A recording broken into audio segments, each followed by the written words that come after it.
오늘 함께 나눌 하나님 말씀은 룻기 2장 1절부터 13절까지 말씀입니다.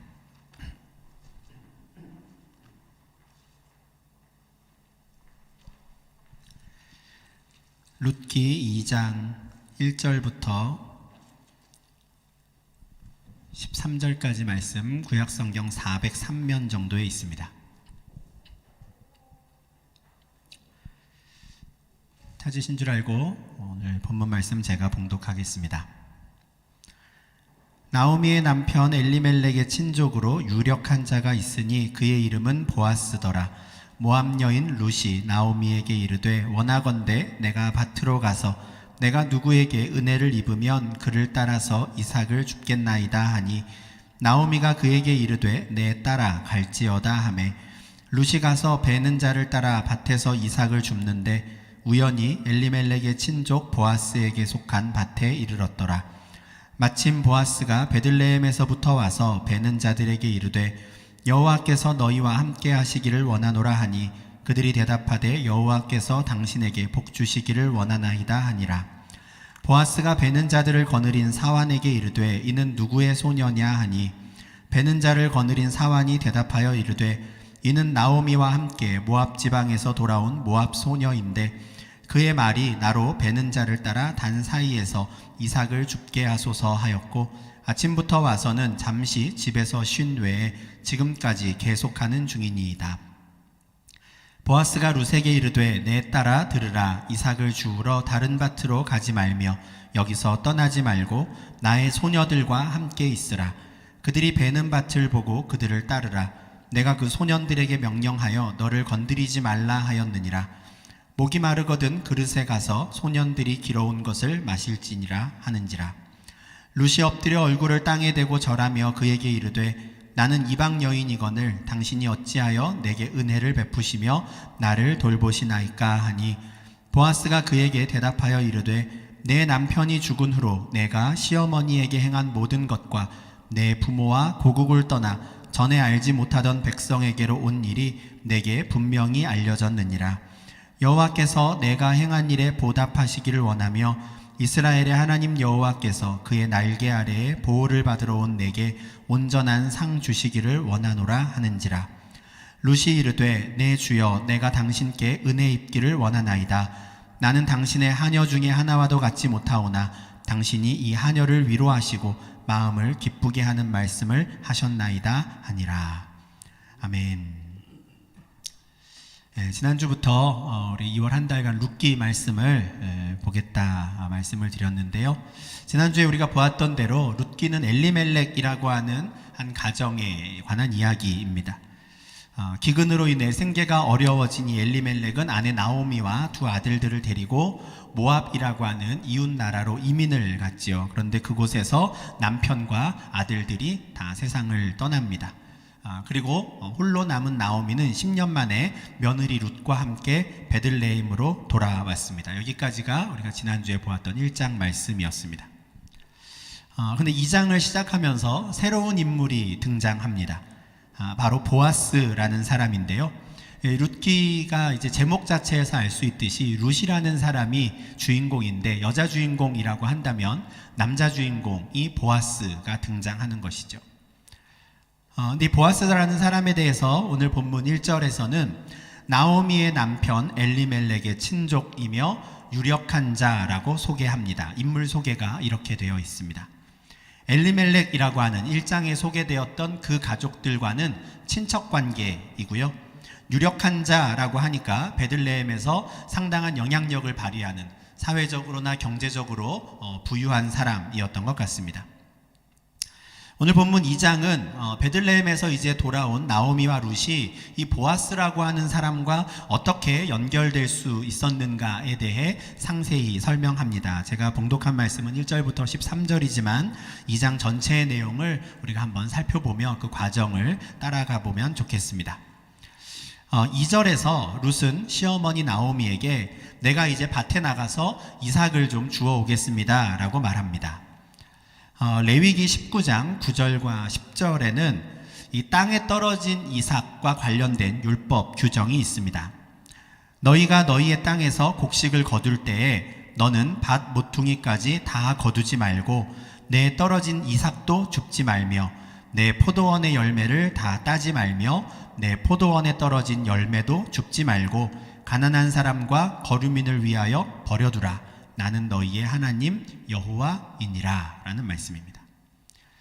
이 말씀은 가나안 땅에서는 먹을 것이 없어서 굶주려 죽는 사람이 없도록 하나님께서 가난한 자들 또 나그네들을 위해서 어떤 사회 안전망, 사회 안전장치로 주신 계명입니다.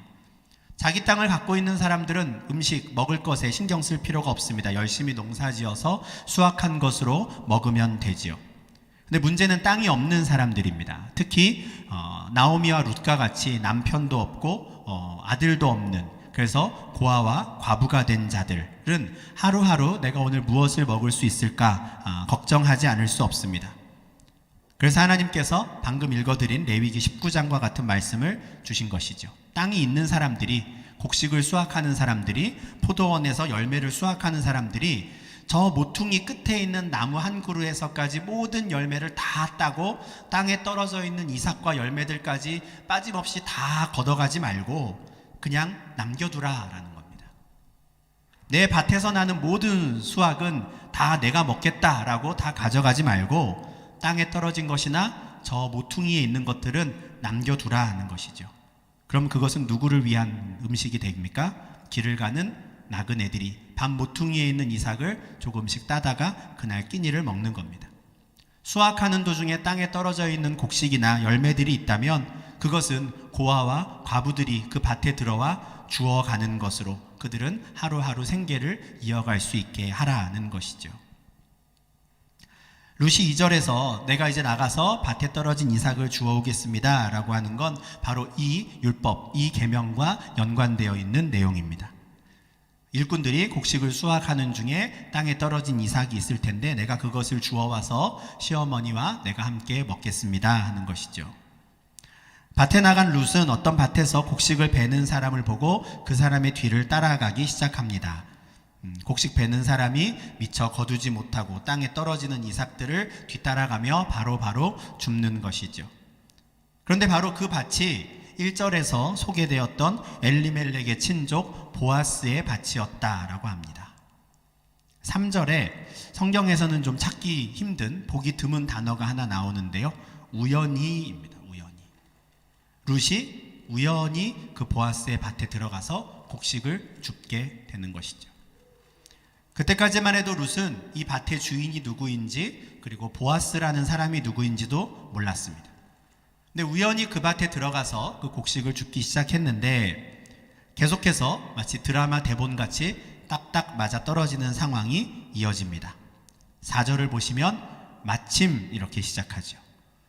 우연히 룻이 보아스의 밭에 이르렀는데 마침 그때 보아스가 그 밭에 나타납니다. 베들레헴에서부터 왔다라고 하는 거 보면 아마 이 밭은 약간 외곽에 있는 밭이었던 것 같아요. 그러니까 굳이 그날 그 밭에서 일하는 사람들을 격려하려고 보아스가 온 것인데 마침 그때 룻이 그 밭에 있었던 것이죠. 보아스는 참 좋은 주인이었던 것 같습니다. 밭에서 일하고 있는 사람들을 향해서 여호와께서 너희와 함께 하시기를 원하노라 라고 축복합니다. 그리고 이 축복을 받은 자들도 자신들의 주인인 보아스를 향해 여호와께서 당신에게 복 주시기를 원하나이다 하죠. 형식적인 인사라고 할 수도 있지만 참 좋은 주인과 종의 관계를 보여줍니다. 여호와 하나님의 이름으로 서로를 축복하는 것이죠. 그런데 자신의 밭에서 일하는 사람들과 이렇게 인사를 나누는 보아스가 처음 보는 한 소녀를 발견합니다. 그래서 자신의 사환에게, 아마 그곳에서 일하는 일꾼들의 대장이었을 텐데 그 사환에게 이는 누구의 소녀냐라고 묻죠. 얘가 누구냐라고 하지 않고요. 이는 누구의 소녀냐라고 묻는데요. 이것은 그 당시 여인들의 상황을 보여주는 표현입니다. 당시 여인들은 한 사람이 어떤 독립된 신분을 갖지 못했습니다. 미혼일 때는 아버지에게 소속되어 있는 것이고요. 결혼을 하면 남편에게 속하게 됩니다. 그러니까 누구의 소녀냐라는 건 이 사람의 소속이 누구냐, 아버지가 누구냐, 남편이 누구냐를 물은 것이죠. 그런데 룻은 현재 어느 누구에게도 속해 있지 않습니다. 아버지의 집은 지금 떠나왔고요. 남편은 먼저 세상을 떠났죠. 그래서 그녀는 그저 나오미와 함께 모압 지방에서 돌아온 모압 소녀라고 소개가 됩니다. 이스라엘 여인들 중에서도 과부는 보호받기 어려운데 더구나 룻은 모압 소녀였지요. 그녀에게 이스라엘 사회에서 자신이 보호받을 어떤 권리와 신분이라는 것은 없었습니다. 외국에 나와보면 등록을 해야 하고 거주증을 받기까지 소셜 넘버도 받아야 하고, 그러나 그 전까지는 아무런 사회 안전장치 혜택을 받지 못하는 그런 것과 비슷한 상황인 것이죠. 소속이 없는 겁니다. 그런데 이렇게 룻에 대해 소개한 그 보아스의 사화는 룻에 대한 칭찬을 한마디 덧붙입니다. 이 모압 소녀가 얼마나 성실하게 열심히 하루 종일 이 밭에서 이삭을 줍고 있었는지를 말해주죠. 잠깐 쉰 것 외에는 아침부터 지금까지 열심히 이 일을 하고 있다라고 말하죠. 아마 좋은 인상을 받았던 것 같습니다. 이 사환의 소개를 통해서 보아스는 룻을 처음으로 만나게 됩니다. 그렇게 소개를 받은 후에 8절을 보면 보아스는 내 딸아라고 룻을 다정하게 부르지요. 이 룻기를 연구하는 학자들은 보아스의 나이를 최소 50대로 생각을 합니다. 반면에 룻은 20대 초중반의 여성이었을 것이다 라고 생각하죠. 그러니까 실제로 한 30년 정도 터울이 있는 딸 정도의 나이라고 할 수 있습니다. 그래서 아주 자연스럽게 내 딸아 라고 한 것 같아요. 근데 그렇게 부른 이후에 보아스는 오늘뿐만 아니라 앞으로도 계속 내 밭에 와서 이삭을 주워 가라 라고 말합니다. 매번 와서 허락받을 것 없이 밭 주인이 공식적으로 허락을 해주는 것이죠. 그리고 자신의 소녀들, 곧 자신의 밭에서 일하는 종들과 함께 있으면서 그들이 곡식을 벨 때 그 뒤를 따라가라고 합니다. 곡식을 베는 사람이 앞에 가면 그 뒤를 따라가면서 바로바로 주우라는 것이죠. 뿐만 아니라 9절에서 보아스는 이 모압 소녀 룻을 적극적으로 보호해주겠다라는 의지를 드러내는데요, 자신에게 속한 남자 종들에게 룻을 건드리지 말라라고 이미 명령했다라는 것이죠. 그리고 룻이 목마를 때에는 자신의 종들이 마시는 물도 함께 마실 수 있게 해줍니다. 기대치 않았던 이 호의를 받은 룻은 너무 큰 감사를 드러내지요. 얼굴을 땅에 대고 절합니다. 원래 종이 주인을 만날 때 하는 행동인데요, 그렇게 하지요.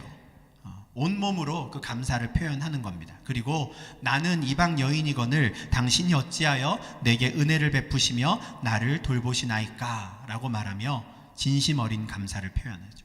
자신이 누군지 한마디로 표현합니다. 나는 이방 여인이거늘 이에요.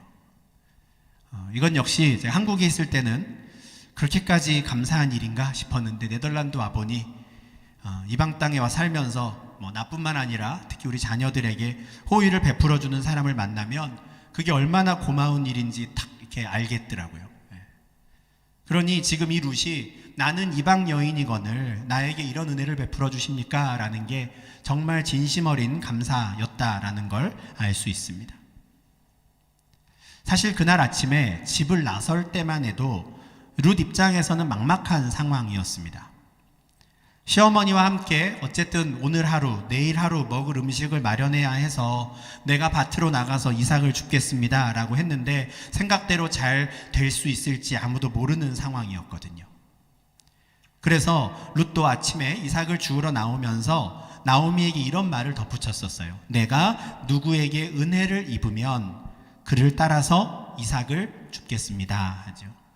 그냥 일어날 수는 없는 일이라는 걸 아는 겁니다. 누군가가 나에게 은혜를 베풀어 주어야 한다는 것, 누군가가 나에게 호의를 베풀어 주어야 한다는 것, 그래야 내가 그 밭에 들어가 곡식을 주울 수 있다라는 걸 알고 있었던 것이죠. 누군가가 나에게 은혜를 베풀어 주면 좋겠다 하는 마음으로 나온 겁니다. 그런데 우연히 들어간 그 밭의 주인을 직접 만나게 되었고 주인으로부터 은혜를 얻게 되는 것이죠.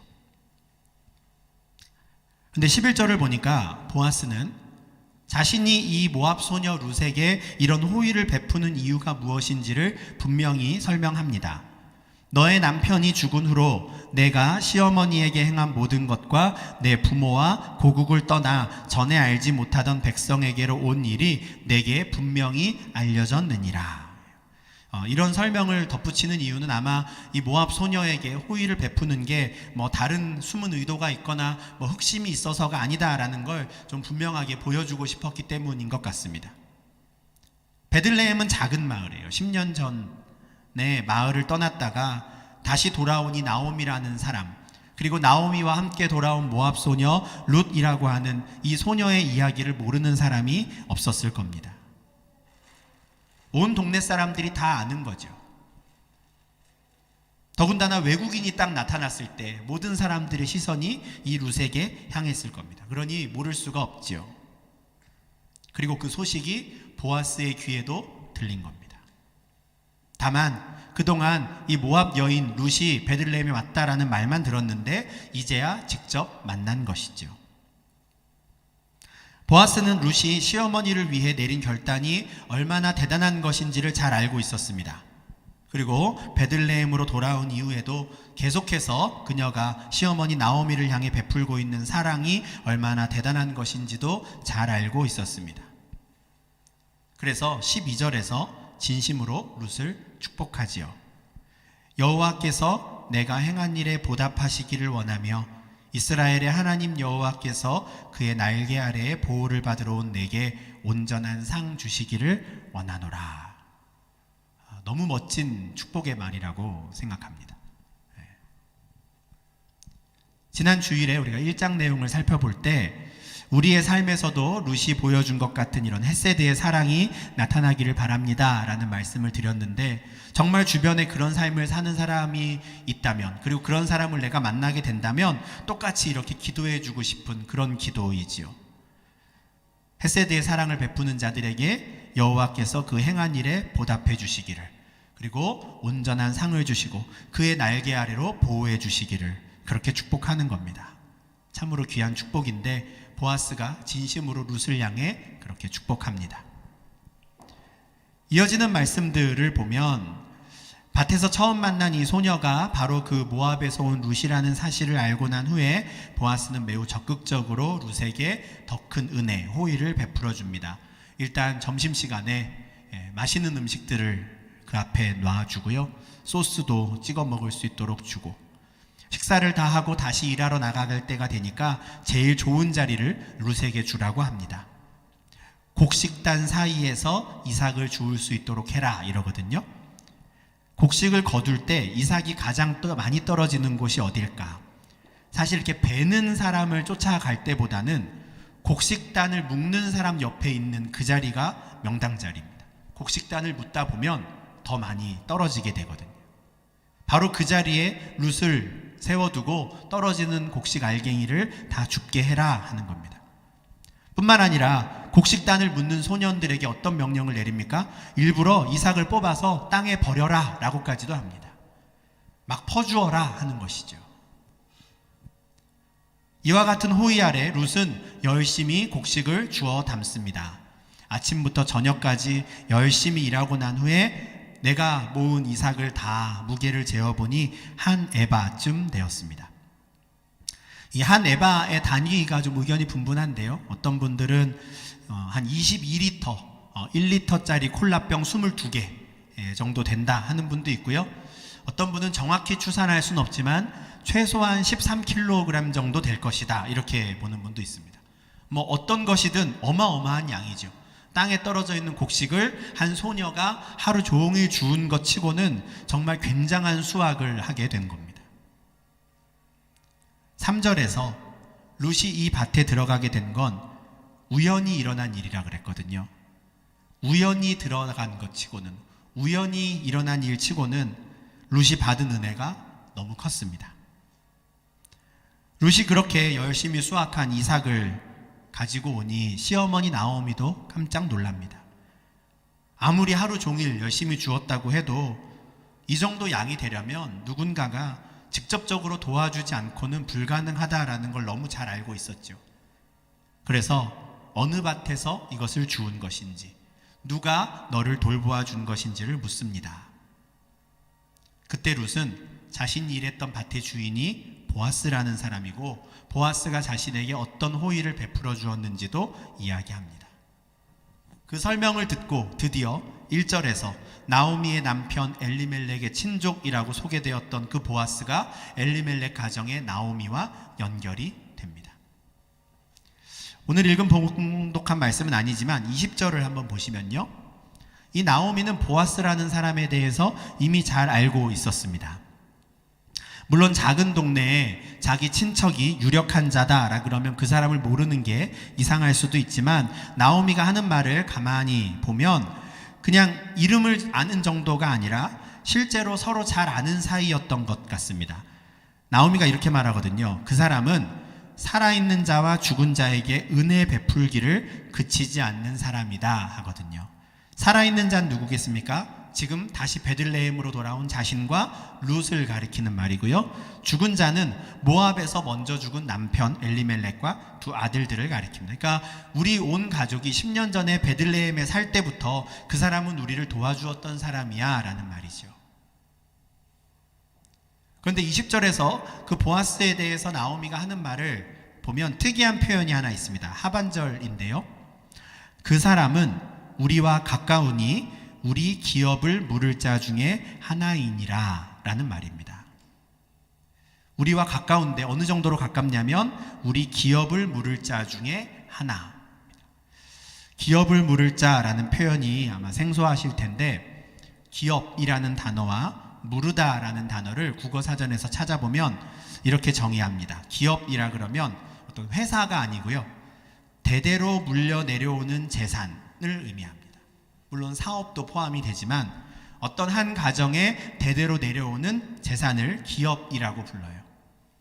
무르다라는 말은요, 사거나 바꾼 물건을 원래 임자에게 도로 주고 돈이나 물건을 되찾는 겁니다. 이미 행한 일을 그 전 상태로 되돌리는 것. 우리가 장기를 두다 보면 한 수 물러달라라는 말을 하는데 그 무르다가 이 말입니다. 이미 벌어진 일을 되돌리는 것이죠. 다시 말해서 보아스가 엘리멜렉 가정의 기업을 물을 자 중에 한 사람이라는 말은 엘리멜렉 가정의 그 대대로 내려오던 재산 또는 사업이 있다면 그것을 다시 되돌려줄, 다시 되찾아줄 의무를 가진 사람 중에 하나다라는 뜻입니다. 지난주에 계대결혼이라는 제도가 있었다라고 말씀을 드렸습니다. 계대결혼은 형제들 중에 한 사람의 이름이 이스라엘 역사에서 사라지는 것을 방지하고 그 사람이 상속해야 할 재산이 유지될 수 있도록 하기 위해 하나님이 만들어주신 제도였다 말씀드렸는데요. 그런데 다른 형제가 없는 외동아들이 죽었다든지 나오미의 경우와 같이 두 아들이 모두 죽은 경우에는 형제가 결혼하여서 그 재산을 되찾아주는 계대결혼 제도를 통해서는 죽은 사람의 기업이 보전될 수가 없습니다. 그래서 하나님께서 레위기 25장 25절에서 이와 비슷한 제도를 하나 더 만들어 주셨습니다. 만일 내 형제가 가난하여 그의 기업 중에서 얼마를 팔았으면 그에게 가까운 기업 물을 자가 와서 그의 형제가 판 것을 물을 것이요 라는 계명입니다.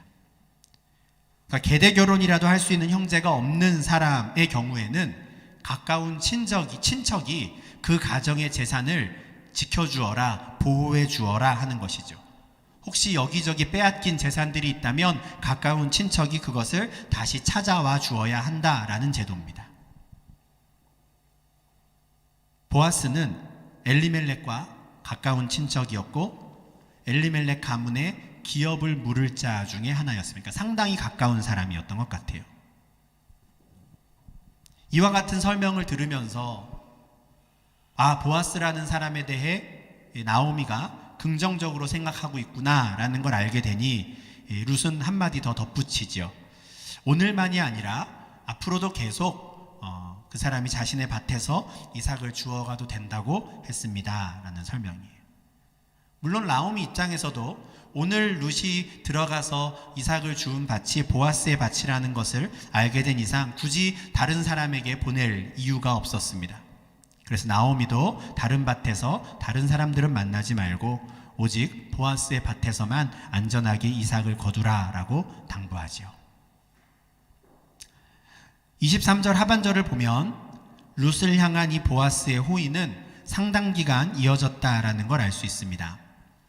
보아스는 룻이 보리 추수뿐 아니라 밀 추수를 마칠 때까지 자신의 밭에서 이삭을 거두어 갈 수 있게, 주워갈 수 있게 배려해 주었는데요. 1장 22절을 보면 나오미와 룻이 모압에서 돌아왔을 때는 보리 추수를 시작할 때였습니다. 일반적으로 이스라엘 지역에서 보리 추수를 보통 4월 중순에서 하순경에 시작해서 5월 말까지 한다고 그래요. 그리고 보리 추수 이후에 곧이어 밀 추수가 이어지는데 밀 추수도 약 한 달 정도 한다고 합니다. 그러니까 짧게 잡아도 한 3달 정도는 매일매일 그 밭에 나가서 이삭을 주울 수 있게 한 것이죠. 보아스가 자신의 딸과 같이 어린 이 룻에게 보여준 호의와 은혜가 참 컸습니다. 하루 이틀이 아니라 장기간에 걸쳐 배려해주고 은혜를 베푼 것이죠. 그는 엘리멜렉 가정이 베들레헴에 살고 있었을 때부터 그들에게 은혜를 베풀었던 사람이었습니다. 그리고 다시 돌아온 나오미와 며느리 룻에게도 동일한 은혜를 계속해서 베풀기 시작한 것이죠. 이런 사람들에게 하나님께서 약속하신 말씀이 있습니다. 신명기 24장 19절인데요. 내가 밭에서 곡식을 벨 때에 그 한 뭇을 밭에 잊어버렸거든 다시 가서 가져오지 말고 나그네와 고아와 과부를 위하여 남겨두라. 그리하면 내 하나님 여호와께서 내 손으로 하는 모든 일에 복을 내리시리라 라는 말씀입니다. 보아스는 참으로 하나님께서 그가 하는 모든 일에 복을 내리실 만한 사람이었던 것입니다. 오늘 우리는 이 2장 말씀을 통해서 룻이라는 사람이 보아스라는 사람을 이렇게 만나게 되었구나 라는 걸 알게 됩니다. 앞서 1장에서는 룻이 보여준 그 헤세드의 사랑이 참 돋보였는데 2장에서는 이 나오미와 룻이라고 하는 두 명의 과부들을 향한 보아스라는 사람의 태도가 참 멋집니다. 그런데 여전히 2장에서도 룻이 어떤 사람인지 우리는 그 흔적을 찾을 수 있죠. 보아스는 룻의 남편이 죽은 후에도 그녀가 나오미에게 어떻게 했으며 모압을 떠나 전에 알지 못하던 백성에게로 와서까지도 나오미를 열심히 섬기고 있다라는 걸 칭찬합니다. 보아스의 사환도 룻이라는 이 소녀가 아침부터 와서 잠시 집에서 쉰 외에 지금까지 계속해서 일을 하고 있다라고 그녀의 성실함을 칭찬합니다.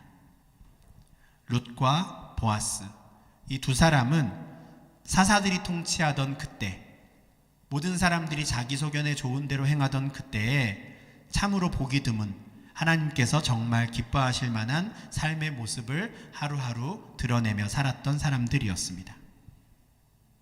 이렇게 해서 우리는 룻기의 두 주인공을 발견하게 됩니다. 여자 주인공은 룻, 남자 주인공은 보아스이지요. 그런데 이 사람들처럼 탁 눈에 띄진 않지만 어느 순간부터 또 다른 등장인물이 2장에서부터 나타나고 있다라는 사실을 기억해야 합니다. 또 다른 등장인물은 나오미나 보아스의 말에서 조금씩 언급되기 시작한 여호와 하나님입니다. 사실 이 룻기를 기록한 저자는 2장에서 마치 일부러 여호와 하나님의 모습을 숨기고 싶은 그렇게 보이는 단어들을 사용합니다. 우연히, 마침 이런 단어들이죠. 룻이 우연히 보아스의 밭에 이르렀을 때 마침 보아스가 그 밭을 찾아옵니다. 그렇게 이 두 사람이 만나지요. 그때만 해도 룻은 보아스가 누구인지도 몰랐는데 알고 보니 마침 그 보아스는 엘리멜렉 가정의 기업 물을 자 중에 한 사람이었습니다. 누군가에게 이런 이야기를 한다면, 내가 겪은 이야기를 한다면 와 정말 신기하다, 어떻게 그런 우연이 있을까라고 말할 일들이지요. 그러나 우리는 이 말씀을 묵상하면 묵상할수록 이 모든 일 뒤에 여호와 하나님께서 계시다라는 걸 우리는 알게 됩니다. 그 여호와 하나님의 오묘한 섭리는 이제 3장과 4장을 통해 더욱 선명하게 드러날 것입니다. 1장에서 나오미는 여호와 하나님께서 자신에게 벌을 내리셨다라고 그랬어요. 하나님이 나를 괴롭게 한다라고 했거든요. 그런데 2장에서부터 조금씩 드러나는 여호와 하나님의 모습은 하나님의 백성들을 일부러 괴롭히시는 분이 아니구나라는 걸 알게 됩니다. 오히려 하나님께서는 그들을 열심히 인도해 가시고 열심히 돌보아 주시지요. 다만 그 하나님이 사람의 눈에는 보이지 않을 뿐입니다. 우리는 우리가 경험하는 많은 일들을 우연으로 여깁니다. 물론 그런 우연이 벌어질 때 감사합니다. 어떻게 이런 일이 나에게 참 감사하다라고 생각하죠. 그러나 그것을 하나님의 섭리로 생각하기보다는 참 다행이다라고, 타이밍이 잘 맞아서 다행이다라고 생각하는 경우가 많습니다. 그러나 오늘 말씀은 눈에 보이지 않는 하나님께서 분명히 나오미를 다시 풍성하게 채워주시기 위한 일을 시작하셨구나 라는 걸 알게 되고요. 그 일이 사람의 눈에는 우연처럼 보이고 마침 타이밍이 맞아서 일어나는 일처럼 보이지만 여호와 하나님의 이름이 언급되며 하나님께서 룻과 보아스를 통하여 그 일을 계속해서 진행하고 계시는구나 라는 걸 분명히 보여줍니다. 또한 우리는 오늘 말씀을 통해서 결국 그렇게 하나님의 섭리, 하나님의 일하심은 사람들을 통해 드러난다라는 것도 알게 됩니다. 나오미와 룻이 베들레헴으로 돌아왔을 때는 보리 추수가 시작될 때였거든요. 10년 전 기근은 모두가 잊어버릴 법한 풍성한 수확의 계절이 되었습니다. 10년 전만 해도 도저히 그 땅에서 살 수가 없어서 그 땅을 떠날 수밖에 없었는데 이제는 그 땅에 풍성한 수확의 계절이 찾아온 것이죠. 그러나 나오미와 룻은 그 풍성한 수확의 기쁨에 함께 참여할 수 없었습니다. 2장의 사건이 벌어진 그날 아침에도 당장 먹을 양식을 걱정하며 밭을 찾아 나가야 했던 게 룻과 나오미의 상황이었죠. 그러나 젊어서 남편을 잃은 과부이며 모압 여인이었던 룻이 그날 자신이 하고자 했던 그 일을 최선을 다해 했을 때 하나님께서 그녀의 발걸음을 보아스의 밭으로 인도하셨습니다.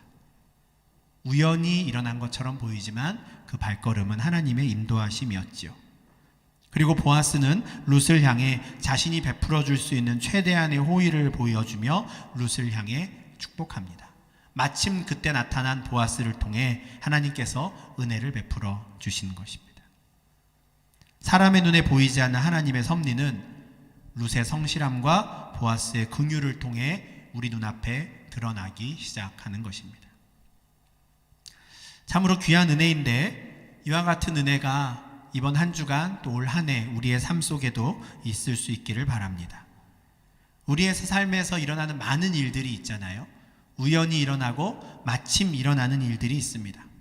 근데 그 모든 것들이 하나님의 섭리 가운데 이루어지는 하나님의 손에 의해 진행되는 일들이기를 바랍니다. 내가 하는 작은 말 한마디, 내가 내미는 작은 손 하나, 우리의 모든 행동들 하나하나가 하나님의 섭리 가운데 빛날 수 있기를, 나를 통해 여호와 하나님의 은혜와 긍휼하심이 드러날 수 있기를 소망합니다. 특히 고아와 과부들을 향한 우리의 선한 행위들을 통해서 하나님의 살아계심이 더욱 선명하게 드러나기를, 혹자는 그 모습을 보며 우연이라고 다행이라고 말하고 끝나겠지만 우리는 그 뒤에 계신 여호와 하나님을 바라보며 하나님의 섭리가 이 모든 것들을 진행하고 계심을, 그리고 그 섭리 가운데 내가 사용되고 있고 내가 들어가 있음을 우리가 바라보고 기뻐하고 감사할 수 있으면 좋겠습니다. 그래서 보아스가 룻에게 축복한 그 말씀 있죠. 여호와께서 우리가 행한 일에 보답해 주시고 하나님 여호와께서 언제나 그의 날개 아래 우리를 품어주셔서 보호해 주시는 하루하루 우리의 삶이 될 수 있기를 간절히 소망합니다. 이 복된 은혜가 로테르담 사랑교회에 속한 모든 성도님들께 임하기를 주님의 이름으로 축원합니다. 기도하겠습니다. 하나님 아버지 감사합니다. 오늘도 말씀을 통하여 살아계신 하나님의 섭리를 보게 하시니 주님 감사합니다.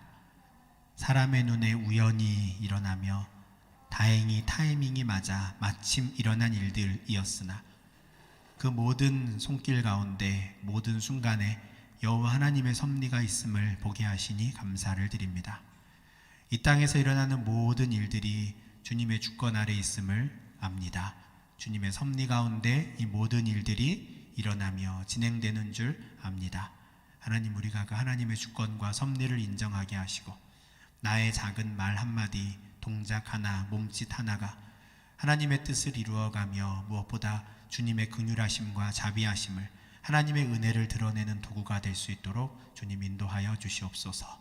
그래서 사람들은 우연이라 말하고 타이밍의 문제라고 말하는 그때에 아니라고, 우리는 하나님의 섭리를 믿으며 하나님께서 그렇게 진행해 가시며 일하시는 것이라 우리가 담대히 선포할 수 있는 하나님 나라 백성들 되게 하시고, 그렇게 믿음 가운데 하나님의 섭리를 살아가는 저희들에게 주의 날개 가운데 보호하여 주시고 지켜주시며 날마다 은혜와 긍휼을 베풀어 주시옵소서. 예수님 이름으로 기도합니다. 아멘.